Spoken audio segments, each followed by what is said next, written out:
Looks like this Karma, we've certainly got it. There's a lot of damage on this LNG roster. And Ultra Prime, I think, going to finish up with the Talia. We've got the Smolder on one side, and then we've got like pure shenanigans on the other side from LNG here with the Belveth for WeiWei. Zika with his Gwen as well. This feels like sheer aggression on the side of LNG. It's been a crazy 2 days in terms of the picks we're seeing come out in LPL, and I am all for it. Now, WeiWei going to be able to be this big carry. They have engaged with the Nautilus to try and start fights on their own terms. They even have more range to play around than they did in game 1, right? With the Senna and the Karma, can't even just try to outrange the opposing side. Can be a bit harder, especially against that Smolder. We hit 6, he's going to be able to call his mom. You definitely do not want to be messing with Doggo's mother. No. I mean, I feel like when their kid's in danger, any mother is a terrifying thing, especially when they're Elder Dragon. You know, that's yeah. It's not something you want to mess with. And again, we're going to be keeping eyes on that. It was around 19 minutes and 40 seconds where Elk was able to get the 225 stacks to get the execute. I wonder if Doggo will be able to do any better. You are up against the melee support again, which is where we saw Elk really able to get a bunch of that done, going for a lot of those aggressive trades in the 2v2, and it should be possible here in this game as well. To where we know for LNG, keeping up prio in mid, enabling your Belveth to get ahead, and then keeping our eyes on things like the Rift Herald to really enable this Belveth to get maximum prio in terms of taking down turrets. It's going to be an interesting one, that is for sure. I'm looking at the Smolder as well. How fast does it stack? How fast can the scaling happen for Doggo here? Because that is really going to be the question. It's a reasonably long-range comp, aside from, you know, the Gwen is going to be kind of hard to hit. It's more Hung and WeiWei that are going to be afraid of what this Dragon is bringing to the table. Oh no. Doggo already off to a dangerous start. Hung won't be able to find a hook though. Jwei spots him. A ward dropped in quite an interesting spot here. I don't think it was seen by the side of Ultra Prime, but it will spot Hacker on his pathing on when he swaps between bot and top side. As I like this from LNG starting aggressive, and I feel like this is, we've criticized LNG for how slow they've played and how unwilling they've been to push the game forwards. Game number 1, we saw a change to that. Game number 3 now, we need to see that again. They're up against Smolder. Like, this is a champion that is just absurd when you get into the very late stages of the game. We're going for a late invade, but Ultra Prime are stacked. This is dangerous. Zika's going to walk straight into them, but they're looking for the Belveth. WeiWei flashes away, dashes away, and will survive the play. It's a 5-man play, which means bot lane, Hung and Gala will have a huge advantage. Oh, Decade's not going to be able to fight anything off this either. Yeah, this is huge. The fact that they weren't able to get it, if it was just the flash in it, that would have been fine. But like you said, since they committed 5 members there, already losing out on a bit of experience down in the spot lane and setting Gala and Hung up to a great start. Nice start here for LNG off the... Well, I say that, I mean, WeiWei does lose his flash and, you know, he's going to be very late to start his jungle clear as Scout. Massive trade in that mid lane. Yuekai's still going, but I don't think you're winning this trade anymore, mate. Q available for Scout, flash available too. If Yuekai oversteps his bounds, could be in trouble, but good bit of trading. The observers are staying here, and that makes me nervous. That makes me think that maybe something more is going to kick off in a second. It looks like we are just going to be clearing the waves and once again trying to get that harass down. I also think Doggo started E at level 1 with went on around top side, so now I'm going to have, you know, already having limited presence as Smolder early on, but going to have even less at this state in level 1. And now looking at the map, right, this is what LNG dropped it for. They're going to have push in top, they're going to have push in mid, so it's going to enable a lot of safety to Belveth. Hell, even because of how level 1 went, right, as of now, having push in bot, so you shouldn't be under too much threat from Hacker for going from 4 invades. At the same time, though, it is Hacker, and that has never stopped him before. He does like to full send, doesn't he? As he goes into his bottom quadrant. Honestly, WeiWei's not even that far behind. He's like 1 camp behind pretty much, but Belveth is so fast. I think you probably catch up, honestly. Look at the mega wave crashing in the bottom side as Gala goes to look for some vision and will spot Hacker in the jungle. So full information of where Hacker is, how fast he's clearing the jungle. I actually think WeiWei's going to finish his clear first. Yeah, is on the way to it. At least going to be very close, right? They're going to be finishing off their camps with Scuttle Crabs around similar time. So not really losing a step from what happened early on in the lane. Is Decade actually finding a pretty good trade for himself back. I mean, we've said it, right? We know this is a hard counter. Gwen having the damage as well as the sustain to be able to outlast the Cassante in these trades. I maybe got a little over inside on the Velvet. It was definitely not WeiWei finishing his camp first. But here we go. Hacker has moved all the way up to the top side and wants a pick onto Zika. Stun comes in Q3 as she falls off, so Decade doesn't get the knockback. Ghost in play here for Zika. Dodges away from the W. He's trying to buy as much time as physically possible. Dashes over the wall. Flash forced from Hacker, but first blood nonetheless. Yeah, they're going to take that, right? They needed to be able to secure that kill, get more gold into Hacker's pocket. He did lose a camp in the meantime. WeiWei did sneak into his jungle and take away his Raptors. He's going to be happy with that kill any day of the week. Decade not even having to burn his own Ghost, so I wonder how viable it is to look for a repeat play up towards top. Hook down on the bottom side. The root's going to land onto Doggo as well. Flash available, Ghost available. Both going to be used immediately. We'll get a couple of stacks back, but I don't think that's worth both of your summoners. And I mean, right now we could see him at 17. I don't know if he's on track to not only to outdo what Elk did, but even be able to maintain it, which, again, a lot of it coming down to the plan that Ultra Prime opted into at their level 1. We can see now, though, WeiWei going to take advantage of the state of top side of the map. I think assuming that Hacker's going to go for the reset off the gank, which will open him up to take these 3 grubs. Yeah, great stuff from WeiWei as well, because he was about to reset. He'd done the crab, he was resetting, and then I think realizing that even off the back of the death, Zika was the first one to TP back to the top side, so he has pushed there. You know that nothing on the top side is up for Hacker, because you took the chickens, he took the Krugs, so you're pretty safe to go for those grubs in the meantime. Ultra Prime moving down to go for this Drake. This has been the strategy from Ultra Prime all 3 games. Getting those first 2 Drakes has been the name of the game.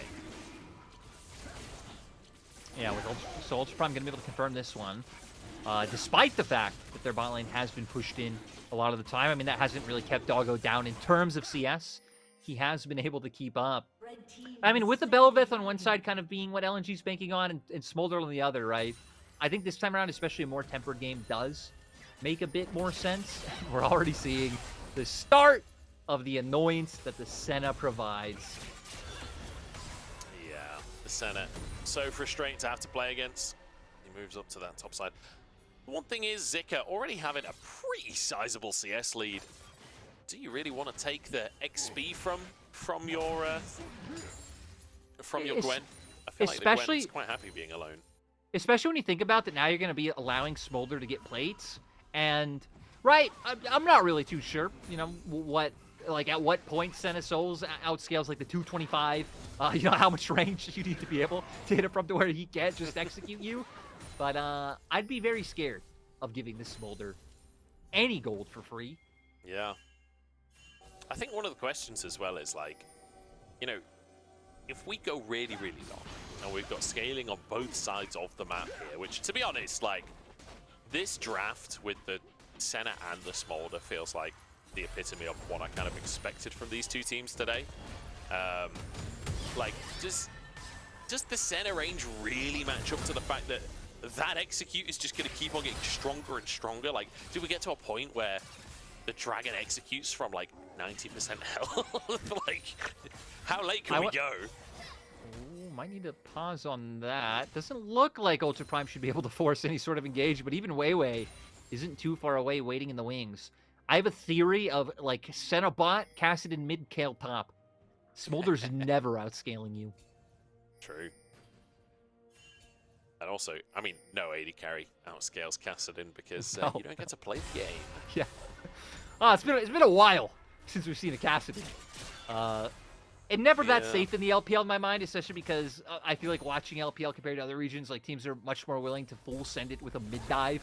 Shut that down. Is Yuekai should be safe with Hacker here.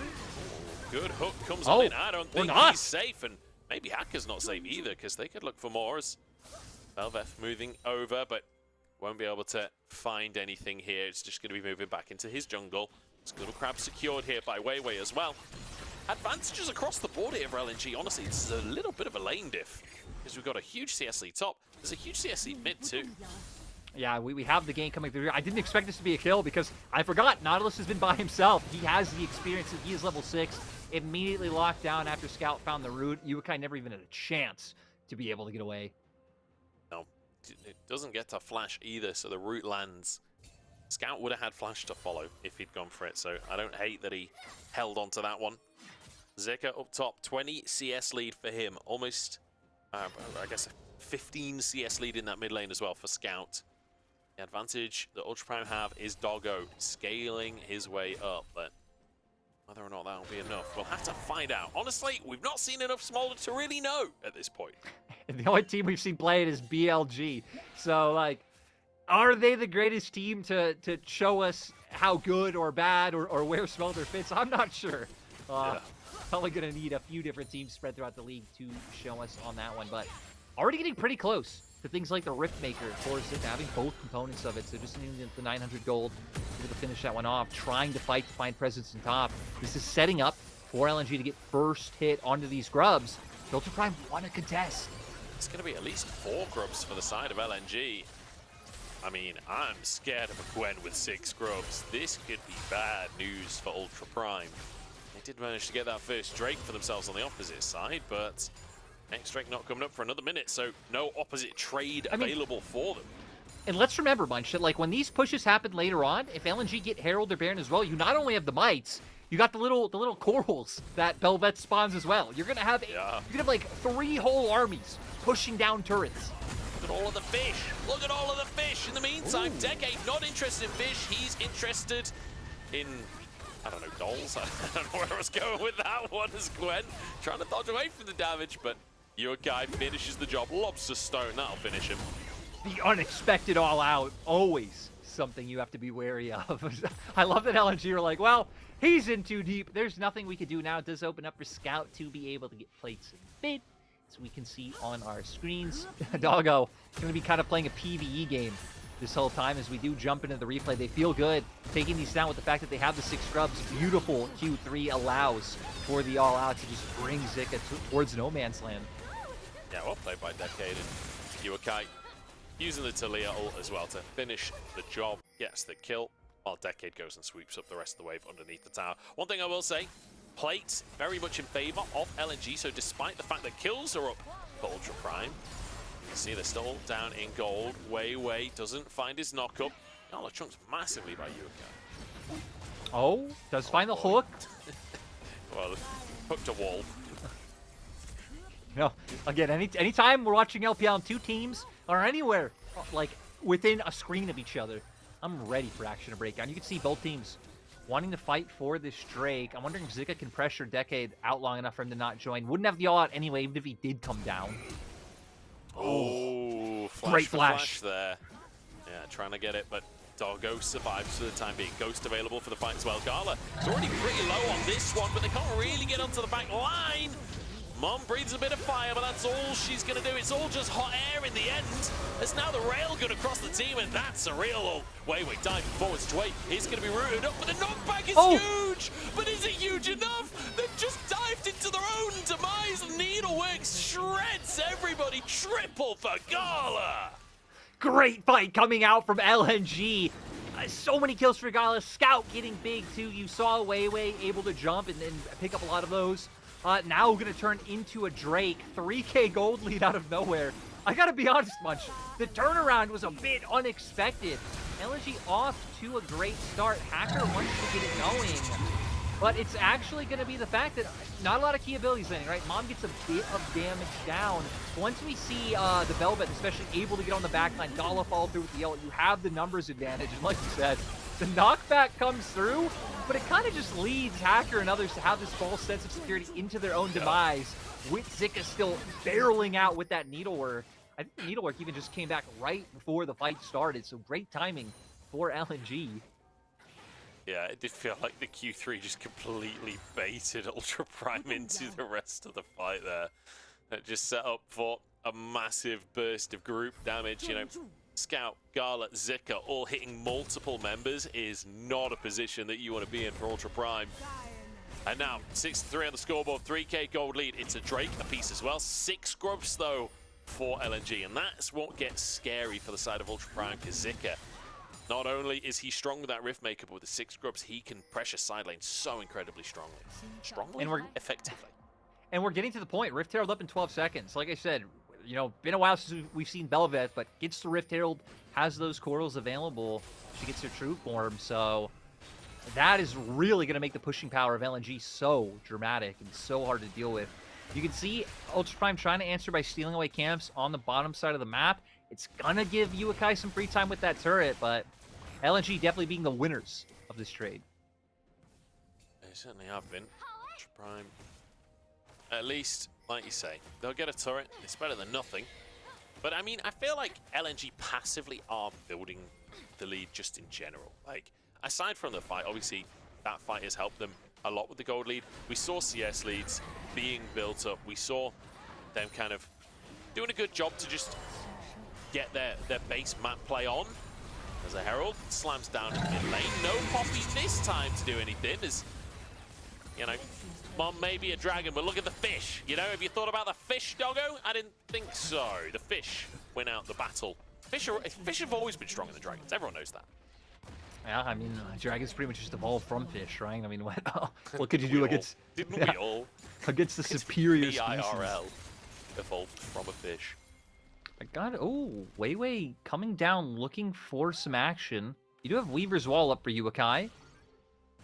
WeiWei not even going to try and chase it down. Just ends up giving up in the end, backs off. But a much more dominant game coming out from LNG. It seems like whatever speech that Goldberg was able to give ended up coming out on top. He was like, listen, lads, stop fighting ever. Just play it slow. It's all we know. And hey, they're doing it well, right? And it's like you said, we saw a lot better from LNG in terms of the laning this time. They had some good matchups with the Gwen and the Karma. They were able to get presence in bot just from the cheeky level 1 that Ultra Prime were looking for, which kind of sucks that it ended up not working out, because the fact that they were able to preempt that play was so great to see.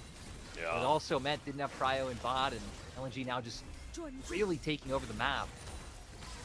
WeiWei tanking the tower for a second there. I do just want to quickly point out as well, Scout 8 stacks on the Dark Seal. That is a scary karma that you're up against at this point in the game. The minions finally arriving.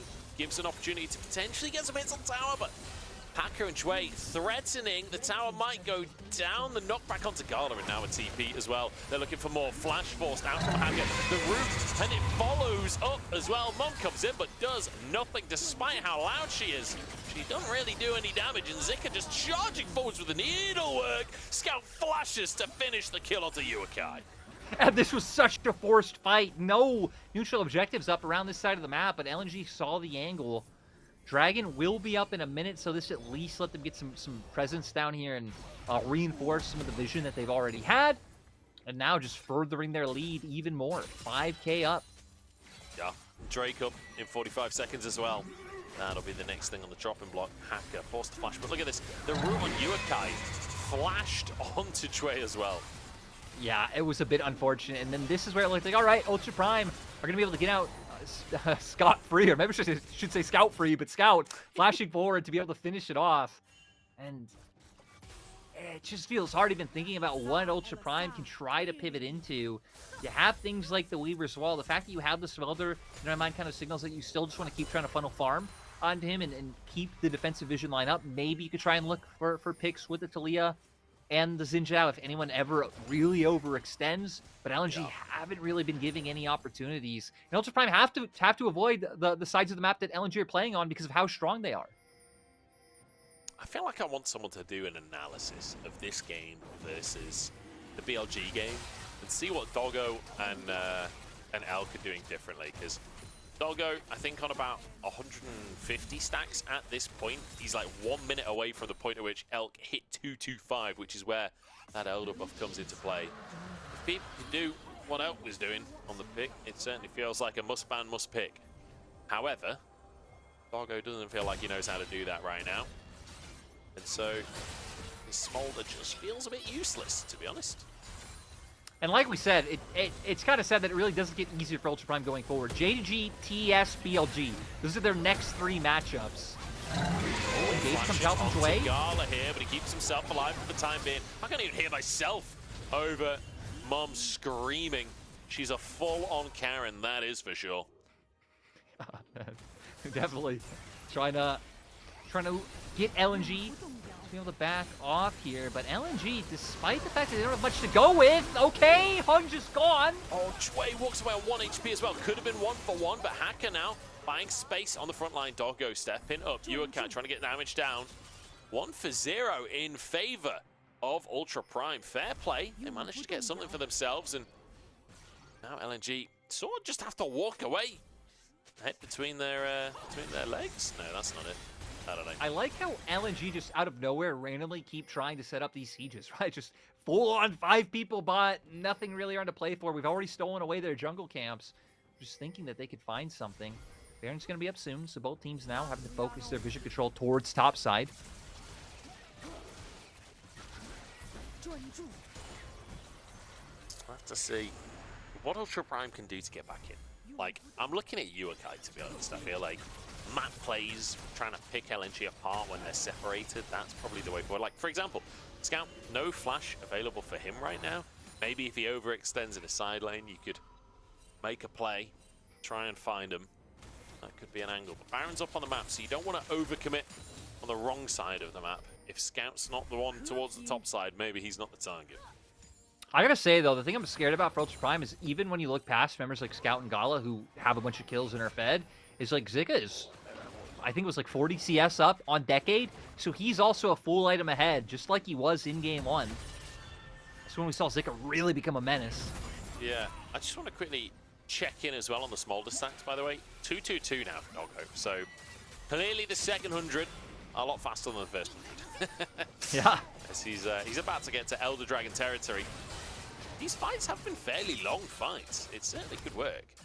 Yeah, and you know, thinking about it, all of those kind of 5v5 standoffs just allowed Doggo so much time to keep getting more and more stacks than he probably otherwise would have. 1 away now from being able to get that execute online. And that's when you're going to hope that some of the team fights can start turning around. Was able to finish off his Shojin just a little while ago, too. So being a bit stronger in power. And there it is. There it is. That golden number. So execute online for Doggo. Has the Shojin, the 2-item spike. I feel like 3 items is really where Smolder is fully online. But 2 items plus the passive is plenty to be effective in a fight. Perhaps a pick. It's Jwei resetting, but spots it. Doesn't fall for anything. And LNG slowing this one right down in true LNG fashion, I think it's fair to say. I like that they're playing up towards top side. If they ever did want to try and go for a cheesy Baron start to force a turn, like they have the Nautilus this time around, so it's a lot more possible. Would still be a bit risky when you're going up against things like Maokai ult and the Weaver's Wall that can really just corral you into an area, which is why LNG are taking this one even more slowly in my mind than they could have potentially otherwise. And they just seem to be happy, just constantly trying to choke them out of vision.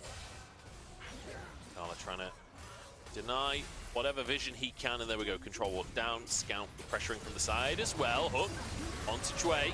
Could be an opportunity as already a pick in the fight. Fantastic start to this one as Decade now rooted up as well. Look at the damage coming out from LNG.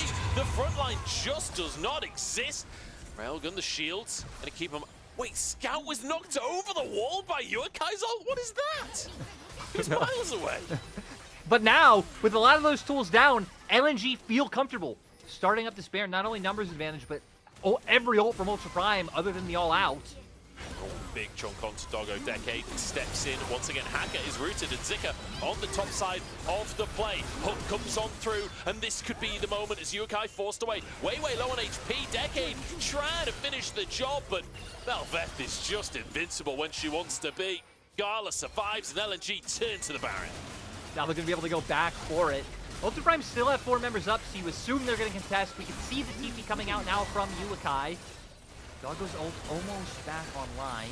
They've got to make something happen here. Hung takes a chunk. They might have done enough to dissuade the Baron here. 4K, and yeah, LNG back off. Well played by Ultra Prime. Drake is up on the map as well. I think that's another thing that kind of went into LNG's kind of like, hey, we're getting chunked out. Who knows if we can finish this? Dragon's also up. We'd be able to get ourselves onto Soul Point. So they're going to be able to start making their way over for that. It seems like Ultra Prime even potentially anticipating that by staying up towards top side. So we're going to get a replay here. Decade just running in, getting some nice damage off. Zika being the one to zone out the backline with the ultimate. And then Decade sadly just left in no man's land. Great job by Gala, being able to survive for so long as well. But a lot of kudos in my mind goes to the Gwen there for making it so no one else from Ultra Prime can even walk forward. Yeah, great stuff from Zika on this Gwen. I love that we've seen it multiple times in this series as well. Clearly a comfort pick for Zika. I mean, we already knew it was a comfort pick for Zika, but good to see him using it. Good to see him have an effect on it. And not letting that second game be the reason not to play Gwen. I feel like Gwen was not the problem with the composition in the second game. It's good to see the team still happy to lean on this as a pick. Yeah, we do have 2 Kainic Rookards on Ultra Prime side to try to counteract it. Has been slightly nerfed, like we said earlier in the day, but still great item to be able to prevent all this magic damage. Oh, CC onto Decade. Scout, the only one stuck over the wall, has Flash, he's saving it. And his Zonius comes in to play first, now flashes over the wall, still full HP, and turns the play around. Beautiful bit of play from Scout. Certainly seems to be up and down this split, but up right now. Yeah, what a great idea. Again, another situation where a team uses a player as bait, draws people in. I love the fact that he goes into the stasis to just have Ultra Prime stick around even longer. So now they're going to be able to pick up a mid lane turret. They get even more gold off of it. They're on Soul Point Munch, so they're getting Baron. Everything really at this point is LNG's for the taking. Yeah, really clean game from LNG, honestly. Some fantastic fighting, playing around the center well, playing around the Karma well, and importantly, able to control these neutral objectives. Great pick to start it off from Scout. Oh, Doggo just had to flash, so we're able to get some sums up from even the Ghost going down, so gonna feel a lot of pressure in the upcoming exchanges. Looks like Hung flashed for that himself. Belveth on 2 items is terrifying. The speed at which you can annihilate someone if they overstep is insane. Top tier 2 under pressure, and in the meantime, the rest of LNG hitting onto the inhib towers. We're looking to Doggo now. You know, at this point, Doggo, it's time to show us what this Smolder can do. You've done your stacking, you've got your passive. Now time to one-shot the entire enemy team. Yeah, it is. If only it was that easy, then we'd never see the champion played. But LNG continuing to move forward. Sadly for Doggo, a lot of these sneezes not connecting onto LNG. I don't know why you'd want to sneeze on someone else, but it's something that Smolder likes to do. Yep. Cheeky little chew every now and then. In fact, every time it's off cooldown, seems to be the general strategy. Look at all of the Remora. No, they're going to go down. Those poor fish. They just wanted some food. I really just want to see like the max stacked push of the little fish and the little mites, and to see how unbearable it is. I just want to see them take the town by themselves, you know? Yeah, exactly. People just like stand by and watch as the fish and the mites and the whatever else, minions I guess, can deal with the tower. Doggo still stacking up. And Execute only going to be getting stronger as the game goes on. I don't know. Is he ever going to actually get to hit anyone though? Like, it doesn't feel like these fights have been, ooh, Doggo's stacking up the passive, you know? Like, it doesn't feel like he's been able to get the burn going on LNG. It's just been the front line getting eviscerated basically by LNG every fight. I mean, if there's one thing that LNG do have this game, it is damage, right? I mean, yeah.